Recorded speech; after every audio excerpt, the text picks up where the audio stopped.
নমস্কার বন্ধুরা, তোমরা কেমন আছো? আশা করি তোমরা খুব ভালো আছো। আমি আবার চলে এসেছি আমাদের হিন্দু সনাতন ধর্মকে কেন্দ্র করে কিছু কথা বলতে, ভগবানকে কেন্দ্র করে কিছু কথা বলতে। যদি তোমাদের হিন্দু সনাতন ধর্ম অর্থাৎ ভগবানকে কেন্দ্র করে কথাগুলো শুনতে ভালো লাগে, অবশ্যই আমার ভিডিওটা প্রথম থেকে শেষ পর্যন্ত শোনো। আশা করি অনেক কিছু শিখতে আর জানতে পারবে। আর যদি তোমাদের ভগবানকে কেন্দ্র করে অর্থাৎ হিন্দু সনাতন ধর্মকে কেন্দ্র করে কথাগুলো শুনতে ভালো না লাগে, তাহলে আমার ভিডিওটা স্কিপও করতে পারো। তো চলো শুরু করা যাক আজকের টপিক। জানো, আমার খুব গর্ব হয় আমি হিন্দু বলে। আমার খুব গর্ব হয় আমি সনাতন ধর্মে ধর্মিত বলে। সত্যি তাই। কেন জানো, আমাদের সনাতন ধর্ম এমন একটা ধর্ম যে ধর্মের মধ্যে অনেক দেবদেবীর পুজো করা হয় নানান প্রকারের সমস্যা থেকে মুক্তি পাওয়ার জন্য। এমনই আজ এক দেবীর বিষয়ে তোমাদের সাথে আলোচনা করব। আশা করি তোমরা অনেক কিছু জানতে আর শিখতে পারবে। আজ আমি তোমাদের মাতা ধূমাবতীর বিষয়ে বলবো। তোমরা প্রত্যেকেই শুনেছ মাতা ধূমাবতীর বিষয়। এটা হচ্ছে মায়েরই রূপ। মা দুর্গা, মা কালী, মাতা ধূমাবতী, ছিন্নমস্তকা, ত্রিপুরা সুন্দরী, এরা সবই মায়ের রূপ, স্বরূপ হচ্ছে। ঠিক আছে, প্রত্যেক রূপে মা আলাদা আলাদাভাবে পুজো হয়।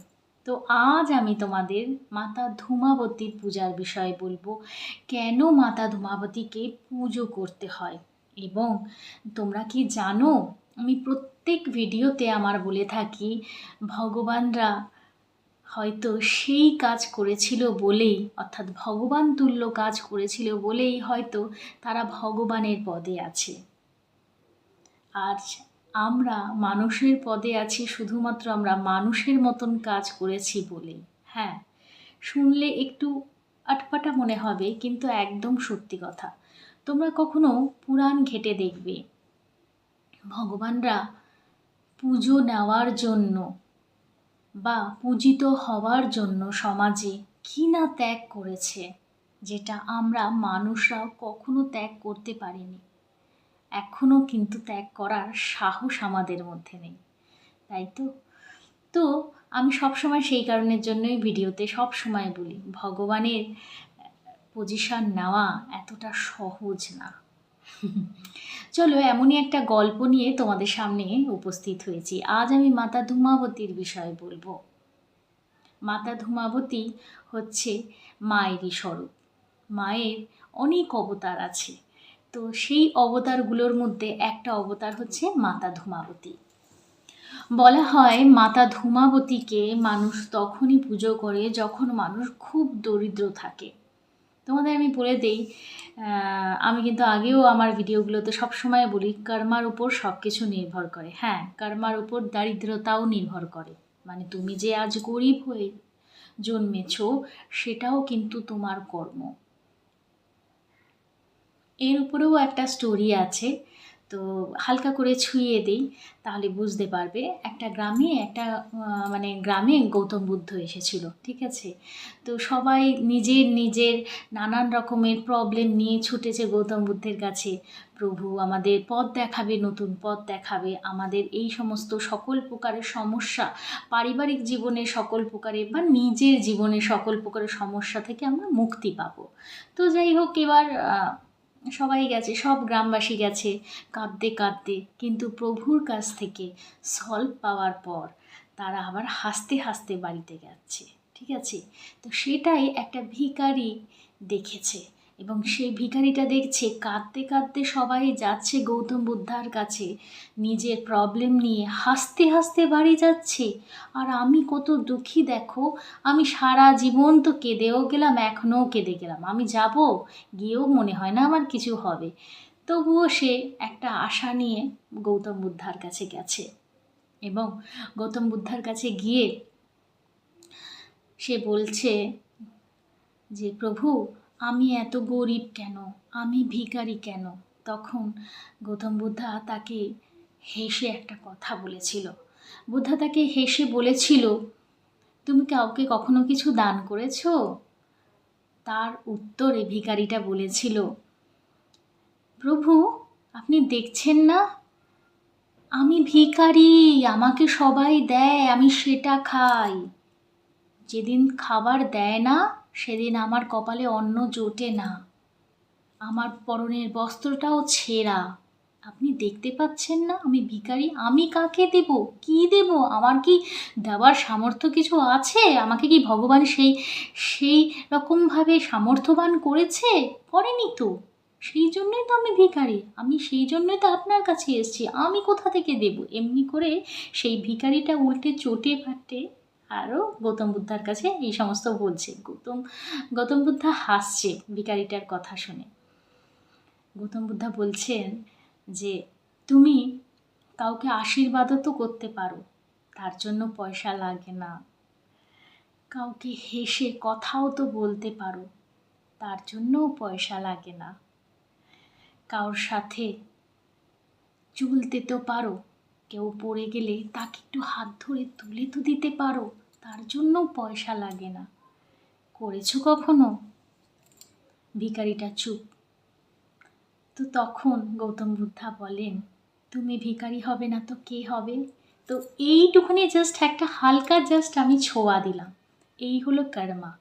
তো মানুষের কর্মর উপরেই ডিপেন্ড করে সব কিছু। আমি জাস্ট এটা একটা এক্সাম্পল সহকারে বললাম, যেহেতু আমি প্রথমে বললাম মানুষ দারিদ্রতাতে ভোগে, সেটাও কিন্তু তার কর্মা। আরও বলে দিই, তুমি যদি বাড়িতে কাজ না করো, তুমি সারাদিন ঠাকুরকে বলছে ঠাকুর আমাকে পয়সা দাও পয়সা দাও, অথচ তুমি কাজ করছো না, তার মানে কি ক্রমাগত ঠাকুরের কাছে চাইছো কিন্তু তুমি কাজ করছো না, তো আকাশ ফেটে তো তোমার ঘরে সোনার মোহর আসবে না। এই হচ্ছে ব্যাপার। তো চলো আবার ফিরে আসি নিজের টপিকে, যেটা সনাতন ধর্মের বিষয়, ভগবানের বিষয় যেটা বলছিলাম।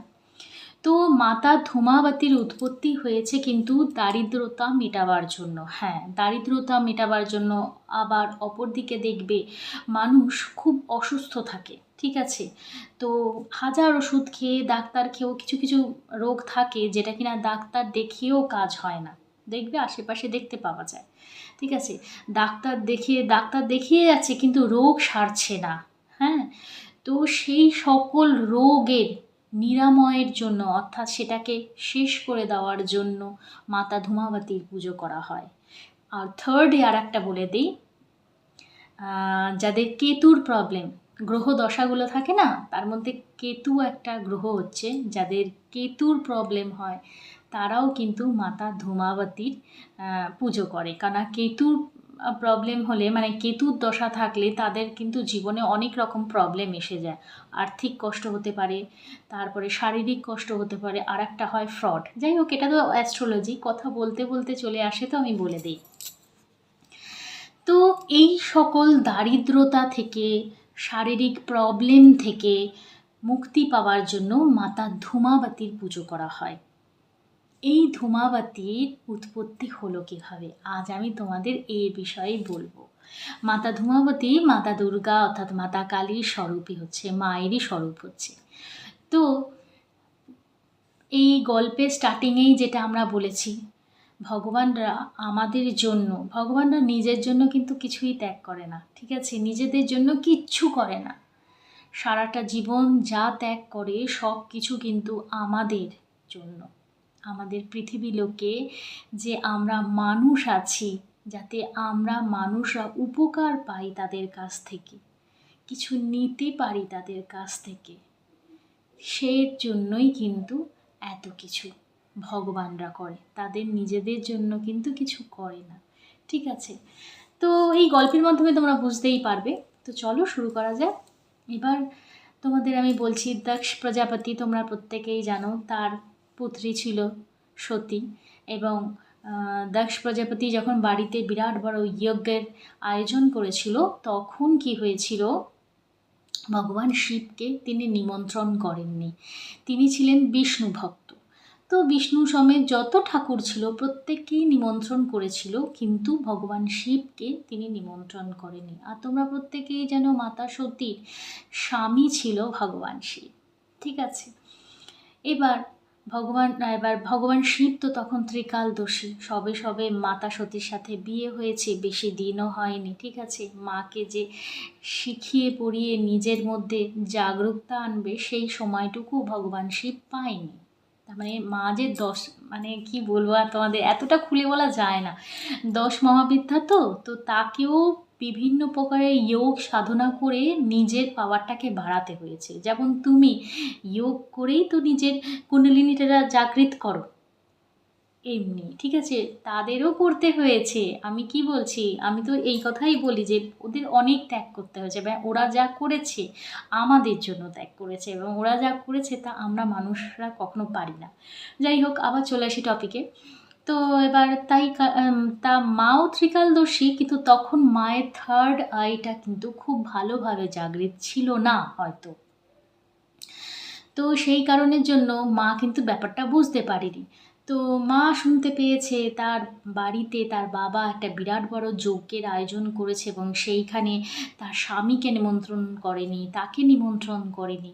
কিন্তু সে ভগবান শিবের সাথে ঝগড়া করেই যাচ্ছে। সে বলছে তাতে কি হয়েছে, আমি তো তারই মেয়ে, তো আমাদের হয়তো ভুলে গেছে নিমন্ত্রণ করতে, অসুবিধা কি আছে, চলো না আমি আর তুমি দুজনা মিলে যাই। ভগবান শিব কিন্তু বারবার বোঝানোর চেষ্টা করেছিল মাতা সতীকে যে নিমন্ত্রণ না করলে যেতে নেই, মেয়েদের বিয়ে হয়ে গেলে মেয়েরা পাড়াই হয়ে যায়, ঠিক আছে, এই জিনিসটা কিন্তু অনেকবার বোঝানোর চেষ্টা করেছিল, কিন্তু মাতা সতী জেদ ধরে আছে, ঠিক আছে, কিছুতেই সে মানে শুনবে না। তারপরে ভগবান শিব তো গেলেন না, কিন্তু মাতা সতী চলে গিয়েছিল সেই যজ্ঞে। এবং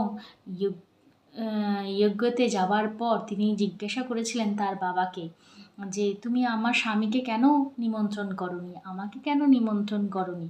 এ কথা বলা মাত্রই দক্ষ, প্রজাপতি দক্ষ তখন নানানভাবে ভগবান শিবকে বাজে বাজে ভৎসনা করেছিল এবং বাজে কথা বলেছিল। এবং সেই কথা মাতা সতী নিজের স্বামীর বিষয়ে ওই সমস্ত বাজে কথা সহ্য না করতে পারে সেই যজ্ঞতেই নিজে কিন্তু ঝাঁপ দিয়ে ভস্ম হয়ে গেছিলো। মানে ভগবান মাতা সতীর পুরো শরীরটা জ্বলে গিয়েছিল। হ্যাঁ, তো ওই জ্বলে যাওয়ার পর ওই জ্বলা শরীর থেকে যে ধোঁয়াটা বেরিয়েছিল, সেই ধোঁয়া থেকে মাতা ধূমাবতীর উৎপত্তি হয়েছিল। এটা একটা স্টোরি। আর একটা স্টোরি হচ্ছে, পৃথিবী লোকে একটা সময় আসে যখন খরা আর অভাব দেখা দেয়, চারিদিকে খরা, অন্নের জন্য, এক একটা অন্নের দানার জন্য মানুষ পাগল হয়ে গেছিল, দুর্ভিক্ষ দেখা দিয়েছিল, অর্থের কষ্ট ছিল, শারীরিক কষ্ট ছিল, মানসিক কষ্ট ছিল, নানান প্রবলেমের মধ্যে পড়েছিল।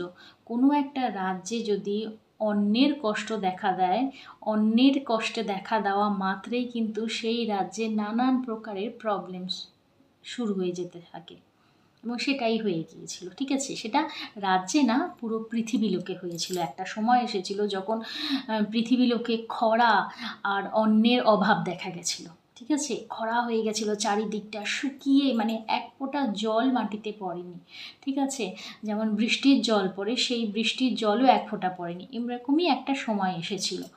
তখন পৃথিবী লোকে হাহাকার মেচে গেছে।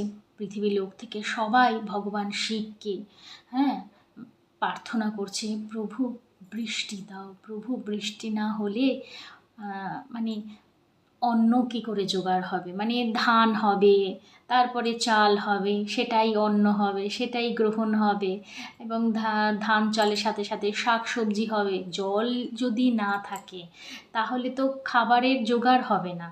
শাক সবজি, ধান চাল গম যাই হোক না কেন সবই তো জলের জন্যই হচ্ছে। জলই যদি না থাকে, খরা থাকে, তাহলে তো পৃথিবী লোকটাতে পৃথিবীই থাকবে আর মানুষ তো শেষ হয়ে যাবে, তাই না?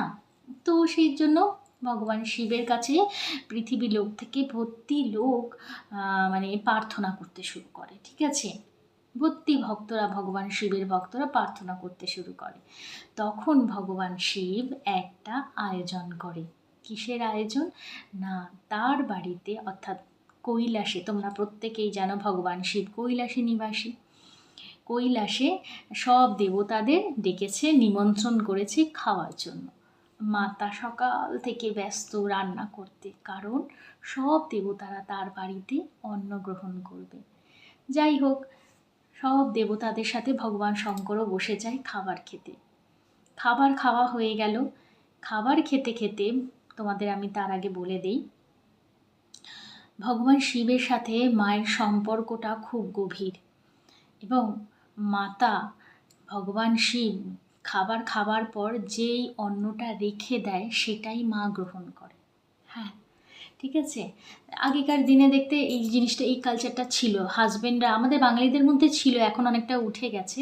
ঠিক আছে, এখন যে যা সে যার মতন খায়। ঠিক আছে, তো আগেও কিন্তু এই জিনিসটা ছিল, হাজবেন্ড খেয়ে নেবে, তো হাজব্যান্ডকে বেশি বেশি করে দেওয়া হয়। ঠিক আছে, খাবারটা তো হাজব্যান্ড খেয়ে নেবে, তারপর তার পাতেই যেটা থাকবে এক্সট্রা সেটা কিন্তু তার বউ খাবে।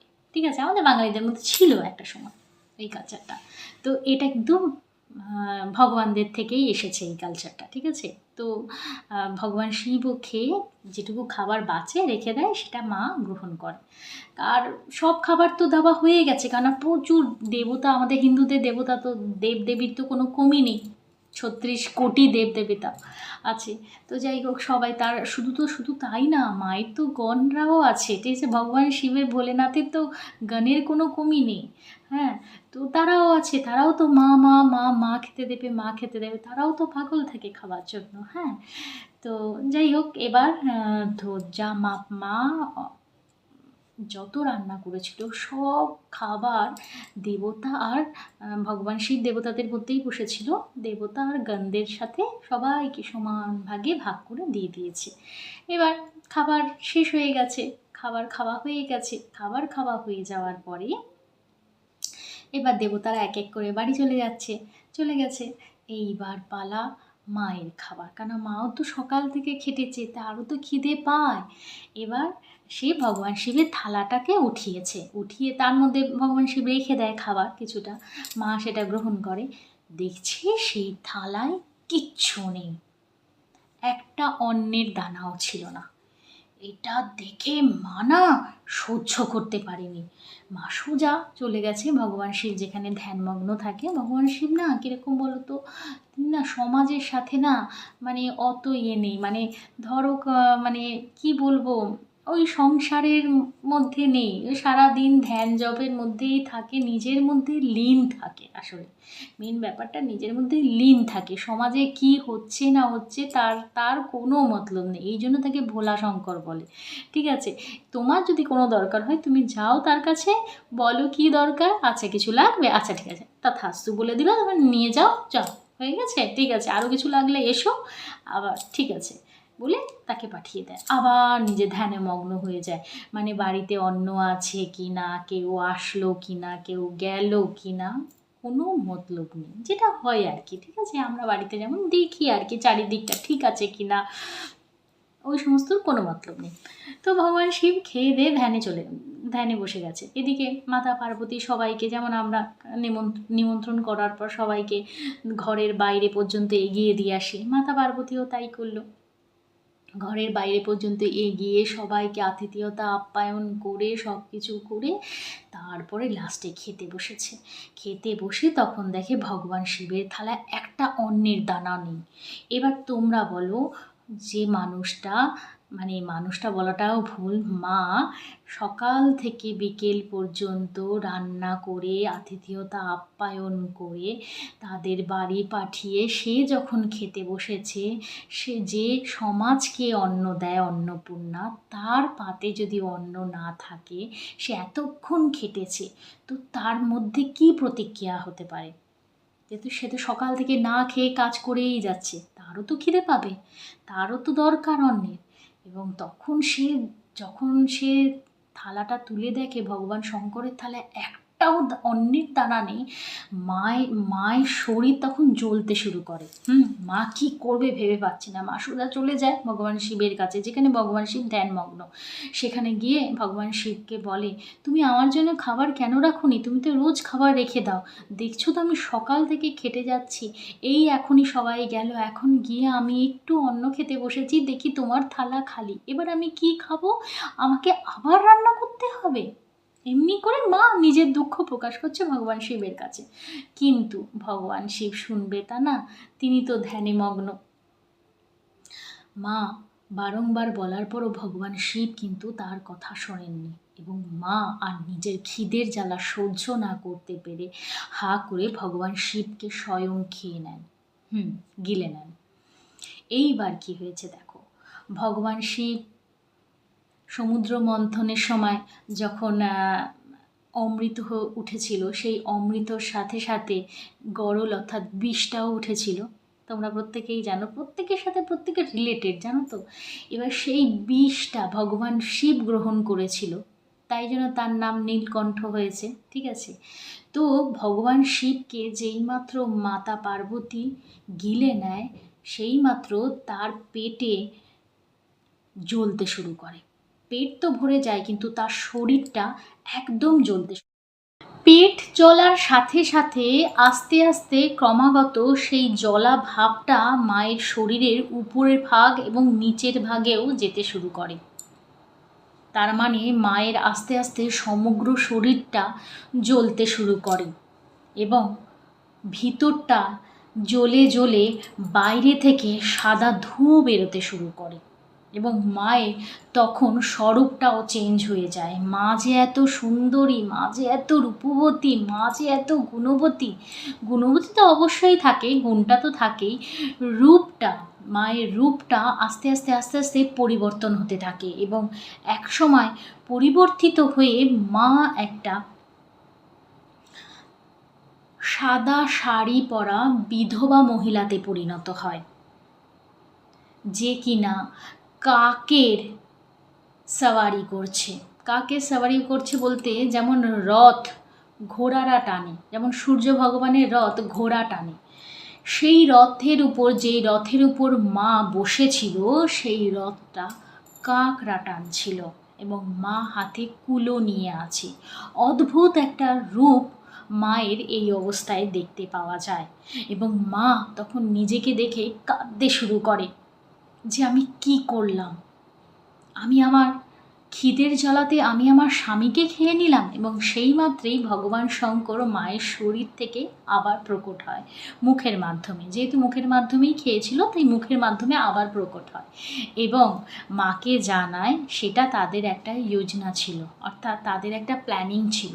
কারণ পৃথিবী লোকের মানুষরা খরাতে অন্নের অভাবে কষ্টে ভুগছে এবং মায়ের এই রূপে পূজিত হলে, মাকে যদি পৃথিবী লোকের বাসীরা এই রূপে অর্থাৎ ধূমাবতী রূপে পুজো করে,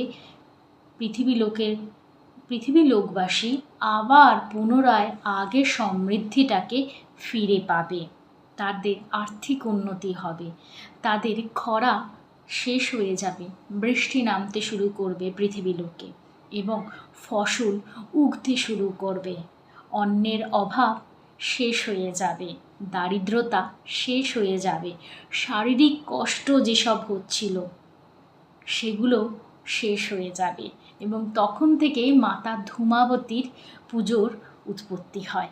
এই হলো মাতা ধূমাবতী। তো দেখো, ভগবানরা কত ত্যাগ করেছে নিজে কিছু পাওয়ার জন্য নয়। আজ আমরা যা কিছুই ত্যাগ করি, আমরাও আজকের ডেটে অনেক কিছু ত্যাগ করি কোনো কিছু পাওয়ার জন্য। জিনিসটা বুঝবে আমি কি বলছি। ধরো আমি একটা রেস্টুরেন্টে যাই, প্রতি মাসে রেস্টুরেন্টে যাই, পার্লারে যাই ফেসিয়াল করাতে, বেশ অনেক টাকা খরচা করি, হ্যাঁ, শপিং করি, বেশ মাসে ভালো টাকা আমরা নিজের পিছনে খরচা করি, নিজেকে এক্সক্লুসিভ দেখানোর জন্য, আরও গর্জিয়াস দেখানোর জন্য। কিন্তু নিজের সন্তান আছে, থাক, এই খরচাটা না করে সন্তানের পিছনে ঢালবো, যাতে সন্তানটা খুব ভালো করে মানুষ হতে পারে, ভবিষ্যতে সে ডাক্তার বা আইএস অফিসার বা ইঞ্জিনিয়ার এই সমস্ত হতে পারে। ঠিক আছে, তার মানে অ্যাজ এ মা রূপে আমি ত্যাগ করছি কিসের জন্য? আমার সন্তানটা যাতে ভালোভাবে মানুষ হতে পারে, সেই কারণের জন্য। শুধুমাত্র আমার সন্তান, পৃথিবী লোকের প্রত্যেক কটা সন্তান নয়। আমরা মানুষরা শুধুমাত্র নিজের সন্তানের কি বিষয়ে ভাবি, আর ভগবানরা আমাদের অর্থাৎ পৃথিবী লোকের প্রত্যেক মানুষকে নিজের সন্তান মানে এবং সেই সন্তানের জন্য তারা ত্যাগ করে এবং সেই কারণের জন্যই ভগবানের স্থান তারা পায়, আমরা না। আমরা ত্যাগ করলেও আমরা আমাদের সন্তানের জন্য বা আমাদের পরিবারের জন্য বা নিজের জন্য ত্যাগ করব, পাড়ার লোকের জন্য করব, আত্মীয় স্বজনের জন্য করব, রিলেটিভসের জন্য করব না। কিন্তু ভগবানরা কিন্তু সেটাও দেখে না। ভগবানরা পৃথিবী লোকের প্রত্যেকটা মানুষকে নিজের সন্তান ভাবে এবং সেই সন্তানের জন্য তারা ত্যাগ করে। তো তারা তো ভগবান হওয়াটাই স্বাভাবিক, তাই না? তো যাই হোক, আজকে এই ধূমাবতীর বিষয়ে যতটুকু জানি আমি তোমাদের সাথে শেয়ার করলাম। যদি ভালো লেগে থাকে আমার ভিডিওগুলো, তাহলে অবশ্যই আমার চ্যানেলটাকে সাবস্ক্রাইব করবে, লাইক করবে, কমেন্ট করবে। আর যদি কোনো কিছুর বিষয়ে জানার থাকে অবশ্যই কমেন্ট সেকশানে কমেন্ট করবে। আমি নিশ্চয়ই সেই কমেন্টের উপর ভিডিও বানানোর চেষ্টা করব। তো আজকের মতন টাটা।